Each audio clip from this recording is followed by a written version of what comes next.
అసలు చెన్నైలో ఈ విపత్తుకి కారణం ఏంటి? వెదర్ చేంజెస్ ఎందుకు ఎక్కువ అవుతున్నాయి? దీనిపై మనతో మాట్లాడడానికి ప్రపంచ వాతావరణ సంస్థలో ముఖ్య సలహాదారుగా పనిచేస్తున్న శాస్త్రవేత్త జీవనంది రెడ్డి గారు మనతో పాటు స్టూడియోలో ఉన్నారు. వారితో మాట్లాడదాం. Good evening sir. మన దేశంలో వర్షాల పరిస్థితి ఎలా ఉందంటే అయితే అతివృష్టి లేదా అనావృష్టిలా అయిపోయింది. చెన్నైకి వర్షాలు తుఫాన్లు కొత్త ఏం కాదు, కానీ ఈసారి ఇంత విపత్తు జరగడానికి కారణం ఏంటంటారు?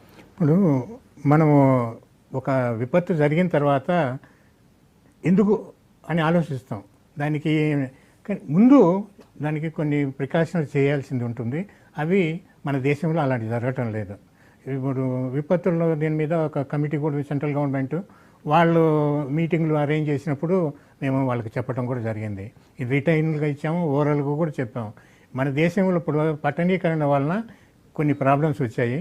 ఆ ప్రాబ్లం ఏంటంటే ఇంతకుముందు రాజులు మహారాజులు పట్టణాలు ఇవన్నీ నిర్మించినప్పుడు ఒక సిస్టమేటిక్గా చేసేవాళ్ళు. ఇప్పుడు అవన్నీ వ్యతిరేక దిశలో పోతున్నాయి. అంటే ఏదైతే వర్షం వస్తే ఆ వాటర్ పోవడానికి ఏదైతే ఛానల్స్ ఉన్నాయో ఆ ఛానల్స్ తర్వాత అక్కడ ఉన్న చెరువులు కానీ అక్కడ ఉన్న రివర్స్ కానీ ఇవన్నీ కూడా అన్ని ఆక్రమణలోకి పోయినాయి. ఇప్పుడు నీకు వర్షం వచ్చేస్తే ఇన్ని మిలియన్ సెంటీమీటర్లు వస్తే నీకు ఆ నీళ్ళు ఎక్కడికి పోతాయి అంటే రోడ్ల మీద ఉండాలి, లేకపోతే ఇళ్ళలోకి పోవాలి. ఎందుకంటే అందులో చెన్నైలో ఈ సీ లెవెల్ ఊరు కొంత ప్రాంతం సీ లెవెల్ కంటే తక్కువ ఉంటుంది. అంటే ఈ రోడ్ల మీద వచ్చిన నీరు సముద్రంలో లేకపోదు, అది అట్లే ఉంటుంది. అదే కనుక ఛానల్స్ ఉంటే ఫ్రీగా పోతాయి. ఇప్పుడు వాళ్ళు ఏం చేస్తున్నారంటే గవర్నమెంట్ వాళ్ళు ఆ ఛానల్ను ఆక్యుపై చేసుకుని ఉంటే వాళ్ళు ఏమని లేదని కింద మాట్లాడతారు. అది కాదు క్వశ్చన్. అక్కడ మొత్తం ఎవరైనా కూడా చెయ్యాలా. ఎందుకంటే ఆ కమిటీకి చెప్పాం, డిజాస్టర్ మేనేజ్మెంట్ కమిటీకి అవన్నీ చేయండి. అవి చేసినప్పుడు దీని విపత్తు తగ్గిపోతుంది. వాళ్ళు ఏంటంటే ఒక కన్సల్టెంట్ని పెట్టుకున్నారు. ఆ కన్సల్టెంట్ ఎంతవరకు క్లైమేట్ చేంజ్, గ్లోబల్ వార్మింగ్ ఈ మాటలే మాట్లాడతాడు, కానీ ఈ రియలిస్టిక్ ఆన్ గ్రౌండ్ ఏం చేయాలో వీటి మీద మాట్లాడటం లేదు. ఎందుకంటే మన ప్రధానమంత్రి గారు ఇప్పుడు వచ్చారు. ఆయన ప్యారిస్కు పోయే ముందు రోజు మన్ కీ బాత్ టీవీ ఒక రేడియోలో మాట్లాడారు. ఆయన ఒకటే మాట మాట్లాడతాడు, చెన్నైలో అంటే ఇది వరదలు గ్లోబల్ వార్మింగ్ వల్ల వచ్చినాయని. ఇమ్మీడియట్గా రాశాను ఆయనకు, అక్నాలెడ్జ్మెంట్ కూడా ఇచ్చారు. అట్లా మా పెద్దవాళ్ళు అట్లా చెప్పకూడదు. అసలు ఏం జరుగుతుందో అనేది చూడాలి. ఇప్పుడు చెన్నైకి వర్షపాతం ఇదేమి అన్యూజువల్ కాదు. కానీ ఒకటి ఏంటంటే సౌత్ వెస్ట్ మాన్సూన్కు నార్త్ ఈస్ట్ మాన్సూన్ అంటే నైరుతి ఋతుపవనాలకు ఈశాన్య ఋతుపవనాలకు చాలా వ్యత్యాసం ఉంటుంది. ఈ ఈశాన్య ఋతుపవనాల్లో ఎంతో వేరియేషన్ అన్నమాట. వస్తే వస్తాయి, లేకపోతే లేదు. ఇవేంటంటే సైక్లోనిక్ యాక్టివిటీకి లింకు. అవి బాగా ఉన్నప్పుడు వర్షాలు విపరీతంగా వస్తాయి, కంటిన్యూస్గా వస్తాయి. అది లేనప్పుడు అసలు పడుతుంది, ఒకరోజు ఇంత చినుకులు మళ్ళీ పోతాయి. అది అంత వేరియేషన్ ఉంది. ఇప్పుడు వాళ్ళు చెప్పారే నవంబర్లో 1918లోనే వచ్చింది, ఇంతకంటే కూడా ఎక్కువ వర్షం. అంటే అప్పుడు ఈ వరదలు ఈ ప్రాబ్లం లేదు. ఎందుకంటే అక్కడ రివర్స్ ఫ్రీగా ఫ్లో అవుతున్నాయి, ఛానల్స్ ఫ్రీగానే ఉన్నాయి, చెరువులన్నీ బాగానే ఉన్నాయి. సో అప్పుడు ఏమి ప్రాబ్లం లేదు. కానీ ఇప్పుడు ఆ నీళ్ళన్నీ ఎక్కడికి పోవాలా? అదే నీళ్ళు వచ్చినప్పుడు ఇప్పుడు పోవడానికే రస్తా లేనప్పుడు రోడ్ల మీదకి వచ్చి రోడ్ల మీద ఇళ్ళలోకి వచ్చి ఆగిపోయింది. అంటే ఇప్పటికైనా కూడా కేంద్ర ప్రభుత్వం అన్ని పట్టణాలలో ఈ వ్యవస్థను దాన్ని బాగా చేయకపోతే ఇది వస్తూనే ఉంటుంది. వచ్చిన తర్వాత మనం ఏం చేయాలా? వాళ్ళకు ఆహారం లేదు, వాళ్ళకు హెల్త్ ప్రాబ్లమ్స్ వస్తాయి, వాళ్ళకి మెడిసిన్స్ ఇవ్వాలా, వాళ్ళను ఎక్కడికైనా సేఫ్ ప్లేస్కి పోవాలా, ఇవన్నీ మాట్లాడుకుంటాం. దానివల్ల పెద్ద ఒరిగేది ఏముండదు, నష్టం జరుగుతుంది. నాకు ఇప్పుడు చూడండి, కొంతమంది మన హైదరాబాద్లో ఉన్నారు వాస్తు పండితులు, రోజుకు వాళ్ళు కోట్లు సంపాదించుకున్నారు. ఇప్పుడు ఆడ ఏం వాస్తు పని చేసింది? అందరూ దెబ్బతిన్నారు. ఏ విధంగా కట్టుకున్న ఇండ్లు వాళ్ళు కూడా అందరికీ దెబ్బ తగిలింది. అంటే మనం చేసే విధానంలో ప్రజలకి ఏం కావాలా, ప్రజలు సౌకర్యంగా ఉండడానికి ఏం ఉండాలి, ఇవి చేయాలి. అవి చేయనంతకాలం ఇలాంటి ప్రాబ్లమ్స్ వస్తాయి. మనకు హైదరాబాద్లో వచ్చింది, 2000లో చూసాం. ఈ అశోక్ నగర్ ఏరియాలో ఫస్ట్ ఫ్లోర్ నిండి పోయింది. ఎందుకంటే ఉన్న 932 చెరువులలో 50% పైనే పూర్తి చేసిండ్రు, ఉన్న వాటిని కూడా సగానికి పూర్తి చేసిండ్రు. తర్వాత ఈ ఛానల్స్ 200 అడుగుల పైన ఉన్న ఛానల్స్ 2 మీటర్లు 2 అడుగులు 3 అడుగులకు ఉంది. నీళ్ళు ఎక్కడికి పోతాయి? దాంట్లోకి డ్రైనేజ్ కూడా వదులుతారు. మొత్తం నీరంతా పోయి కాలనీలలో అన్నీ పోయినాయి. అట్లాంటివి జరుగుతుంటుంది. ఇక్కడ ఏంటి మన ఇప్పుడు ఉత్తరాఖండ్లో 2013లో ఆ రివర్ను మొత్తం తగ్గించారు, ఆ ఇండ్లు కట్టుకున్నారు పూర్తి చేసి. మొత్తం ఆ ఇండ్లలో ఉన్న వాళ్ళు ఇండ్లలో ఉన్న జనాభా, అక్కడ ఉన్న ప్రాపర్టీ మొత్తం కొట్టుకుపోయింది. ఓకే. 10,000 మందికి పైన. అంటే సముద్రం పక్కనే ఉంది కదా సార్, సో రివర్స్ వాటర్ అంతా అందులో డైవర్షన్ చేయొచ్చు కదా అనుకుంటాం కదా. అదే చెప్పాను చూడు, ఛానల్స్ ఉంటే పోతాయి. ఆ ఛానల్ నువ్వు అంటే ఆక్యుపై ఎలాంటి చర్యలు చేసినప్పుడు ఎట్లా? తీసుకోలేదంటారా అధికారులు? లేదు కదా, వాళ్ళే చెప్తున్నారు కదా. ఇప్పుడు వాళ్ళు ఏమంటున్నారు, ప్రీవియస్ గవర్నమెంట్ దాన్ని పట్టించుకోలేదు అన్నారు. అక్కడ బకింగ్హామ్ కెనాల్ అనేది ఒకటి ఉంది, అది కూడా ఎంకరేజ్ చేయరు. 3 రివర్స్ ఉన్నాయి, ఆ రివర్స్ని కూడా ఎంకరేజ్ చేశారు. అక్కడ చెరువులు 600 పైన చెరువులు ఉంటే ఇప్పుడు 10వ చెరుక ఉన్నాయంట. అంటే అంత బూట్ చేసుకొని పనులు చేసుకుంటుంటే ఏ ప్రభుత్వం పట్టించుకోలేదు. ఓకే. ఎక్కడ పట్టినా ఇది ఒక చెన్నైకే కాదు, అన్ని పట్టణాలలో ఇదే ప్రాబ్లం. ఇప్పుడు జమ్మూ కాశ్మీర్లో ఎస్, అక్కడ కూడా జరిగింది అదే. అక్కడ కూడా ఆ రివర్ అంబడి మొత్తం పూర్తి చేసి ఇల్లు కట్టుకున్నారు, కొట్టుకుపోయినరు. సార్ అంటే 20 రోజుల్లో 150 సెంటీమీటర్ల వర్షపాతం నమోదైంది. అంటే ఒకే రోజు 34 సెంటీమీటర్ల వర్షం కూడా నమోదైంది. అంటే చాలా వేరియేషన్ ఉంది వెదర్లో. ఇంత చేంజ్ రావడానికి కారణం ఏంటంటారు? వెదర్లో చేంజ్ అంటే ఇదిగో ముందు ఒక చూపిస్తాను. ఇది పైనదేమో ఈశాన్య ఋతుపవనాలు, ఇది నైరుతి ఋతుపవనాలు. 1971 నుంచి 2000 వరకు, 2010 వరకు. మీ వర్షం చూడండి, మీకు రెండిట్లో ఎట్లా ఉన్నాయి, ఒకదానికొకటి ఆపోజిట్ ప్యాటర్న్లో ఉన్నాయి. అంటే ఇక్కడ విపరీతంగా వర్షాలు వచ్చినప్పుడు ఇక్కడ రావు, ఇక్కడ వచ్చినప్పుడు ఇక్కడ రావు. ఇది అంత వేరియేషన్ ఉంటుంది. ఇందాక చెప్పాను చూడండి, నా ఈశాన్య ఋతుపవనాలలో చాలా వేరియేషన్స్ ఉంటాయి. ఈ హై వేరియేషన్ వచ్చింది సైక్లోనిక్ యాక్టివిటీ ఉన్నప్పుడు విపరీతంగా పెరిగిపోయింది, అది ఆగిపోతుందనే వర్షం పడిపోయింది, తర్వాత జస్ట్ డల్. ఓకే. ఇది మీకు ఆ కాలంలోనే వర్షపాతం మీకు చెన్నైలో ముందు నెల్లూరులో చూసినట్టయితే 444 మిల్లీమీటర్లు 24 గంటలలో వచ్చింది. ఇది అక్టోబర్లో, 357 నవంబర్లో, 189 డిసెంబర్లో, హైయెస్ట్ 24 అవర్స్. అలా కాకుండా ఒక నెలలో అంటే అక్టోబర్ కానీ నవంబర్ కానీ డిసెంబర్లో మొత్తం హైయెస్ట్. ఇప్పుడు 647, 982, 494 నెల్లూరు. మనం చెన్నైకి వస్తే ఒకరోజు 24 గంటలలో 234, 236, 262, డిసెంబర్లో 262 ఒకరోజు 24 గంటల్లో. కానీ అప్పుడు యాక్చువల్గా ఇంచెస్లో మెజర్ చేసేవాళ్ళు డేటా, ఇప్పుడు మనం మిల్లీమీటర్లలో చేస్తున్నాం.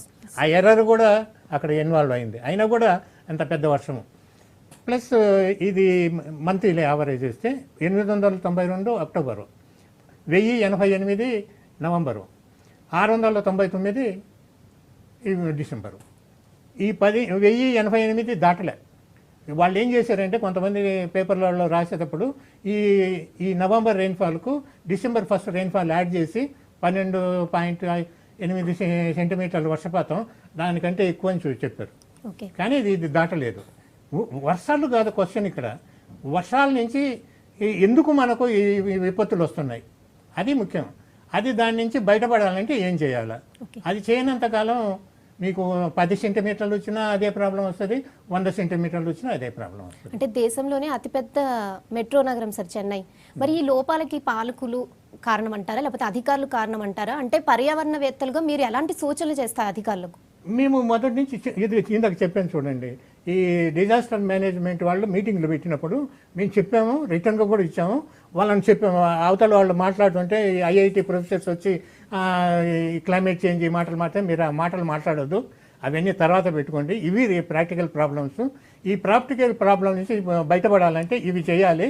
ఇవి చేయడానికి ప్రభుత్వం సెంట్రల్ గవర్నమెంట్ ఇనిషియేటివ్ తీసుకొని స్టేట్ గవర్నమెంట్ మీద ప్రెజర్ తీసుకొచ్చి చేపించాలి. లేకపోతే సెంట్రల్ గవర్నమెంట్ డబ్బు వేస్ట్ అవుతుంది, స్టేట్ గవర్నమెంట్ డబ్బు వేస్ట్ అయిపోతుంది, ఆస్తి నష్టం వస్తుంది, ప్రాణ నష్టం జరుగుతుంది. అవి క్లియర్గా చెప్పాం. కానీ దాని మీద యాక్షన్ జీరో. మన స్టేట్ గవర్నమెంట్ కూడా జీరోనే. అంటే వాళ్ళకి ఏంటంటే విపత్తి వచ్చినప్పుడు మాట్లాడతారు, మిగతా టైంలో చేయరు. అది చేస్తే అన్నీ బాగానే ఉంటాయి. అదే చెప్పేది మేము, అది చేయండి అని. ఇప్పుడు మనకు హైదరాబాద్లో ఉన్నాయి ఈ డ్రైన్స్, ఈ రెయిన్ వాటర్ తీసుకొచ్చే ఛానల్స్ ఉన్నాయి. ఆ ఛానల్స్ అన్నిటిని వైడెన్ చేయండి. వాళ్ళు ఎవరో ఇప్పుడు నేను ఎవరో చెప్పారు నెల్లూరులో ముఖ్యమంత్రి అటు పోయి ఇమ్మీడియట్గా ఆర్డర్స్ ఇచ్చేసిందంట ఈ డ్రైన్స్ అన్నిటి కళ్ళు మూసుకొని పాల్గొట్టమని, ఎవరు ఆక్యుపై చేసుకున్న కళ్ళు మూసుకొని. అదే చేయండి, అంత లెక్కలు అదే చేయండి. అదేమి వాళ్ళకు ప్రాపర్టీ వాళ్ళది కాదు, ఇది గవర్నమెంట్ ప్రాపర్టీ. ఎందుకంటే చట్ట ప్రకారం కూడా అది వీళ్ళకు పవర్స్ ఉన్నాయి. ఎవరో ఇండ్లు కట్టుకున్నారు కాబట్టి మనం వాడికి అట్లా అన్యాయం చేస్తామంటే ఎట్లా? అది నువ్వు డ్రైన్లో కట్టినందువల్ల ఎంతమందికి నష్టం జరుగుతుంది? నువ్వు ఒక తప్పు చేస్తే ఎన్నో వేల మంది ఇబ్బంది పడాలి కదా, తర్వాత గవర్నమెంట్కి ఎంతో నష్టం కదా. ఇవన్నీ మనం ఆలోచించకుండా అబ్బా ఒక బీదోడు గుడిసె చేసుకున్నాడు కదా వాడిని మనం ఎట్ట తీసేస్తాం, ఇవన్నీ స్టోరీలు, గుండాలు చెప్పే స్టోరీలు. ఎందుకంటే అవన్నీ గుడిసెలన్నీ గుండాలు అవి.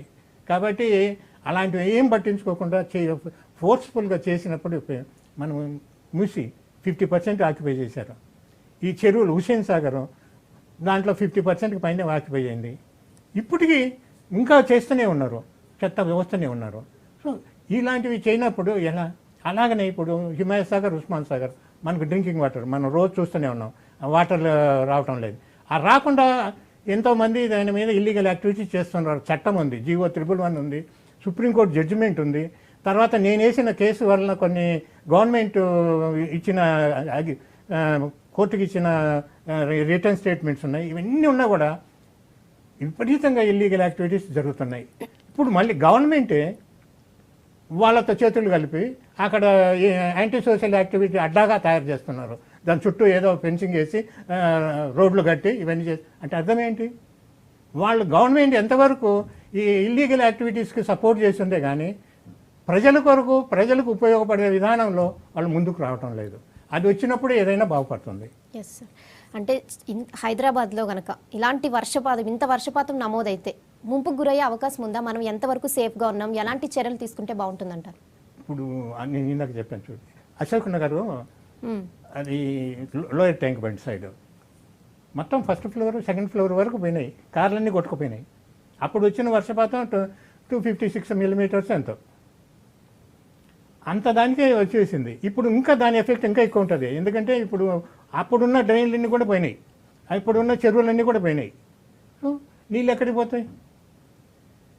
ఆ నీళ్లు పోవడానికి ఏమైనా ఉన్నాయా? మీరు డ్రైన్లు ఎలా ఉంటాయో అనేది తెలుసుకోవాలనుకుంటే ఇది జూబ్లీ హిల్స్ నుంచి వస్తుంది చూడండి ఒక నాలా, అది ఇప్పుడు ఆ టీఆర్ఎస్ ఆఫీస్ మీద నుంచి వస్తుంది. మీరు కొద్దిగా ముందుకు పోయి చూస్తే దాని రియల్ విడ్త్ మీకు కనపడుతుంది. ఒక పెద్ద రివర్కు ఉన్నంత విడ్త్ ఉంటుంది. అదే కిందికి ఈ రోడ్డు దగ్గరికి వచ్చేసరికి 2 అడుగులకు అయిపోయింది. ఇంకా కొద్దిగా అటు పక్కన అటు పోతాగానే అది మొత్తం ఏమీ లేదు, ఇండ్లు వచ్చేసినాయి. మళ్ళీ ఎక్కడి నుంచి పోతారండి? అంత ఉన్నది డ్రైన్ ఇంత వస్తుంది కాబట్టే ఆ డ్రైన్లు అలా ఉన్నాయి. అలాంటి డ్రైన్ను మనం వాళ్ళు ఆక్యుపై చేసినప్పుడు నీళ్ళు ఎక్కడికి పోవాలి? నువ్వు కట్టుకుంటావు ఇండ్లు, నీ ఇంట్లోకి వస్తాయి. తర్వాత అంటావు గవర్నమెంట్ నాకు హెల్ప్ చేయలేదు, నేను బీదవాడిని, నా ఇంట్లో ఉన్నవన్నీ పోయినాయి నువ్వు చెప్తావు.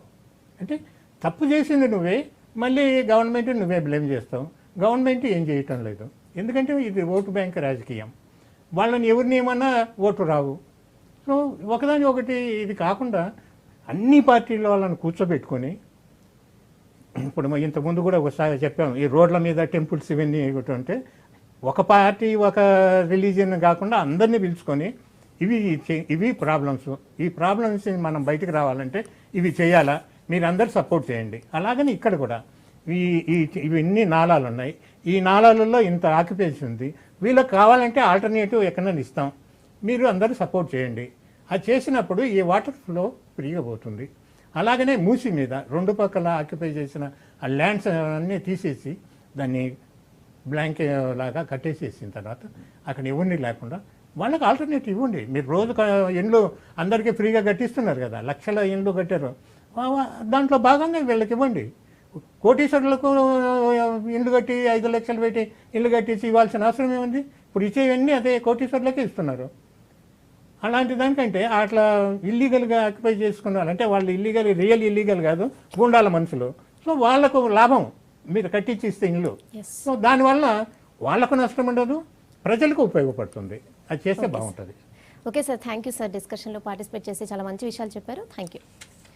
సో మొత్తానికి వర్షాలు వచ్చిన తర్వాత ఫీల్ అవ్వడం కన్నా ముందే కన్స్ట్రక్షన్స్లో డ్రైనేజ్ సిస్టంలో నదుల నుంచి వెళ్లే వాటర్ అలాంటి విషయాల్లో అధికారులు ముందే చర్యలు తీసుకుంటే ఇలాంటి విపత్తులు జరగవని పర్యావరణవేత్త జీవానంద్ గారు చెప్పారు. ఇది వాళ్ళ discussion. State to V6 news as it is.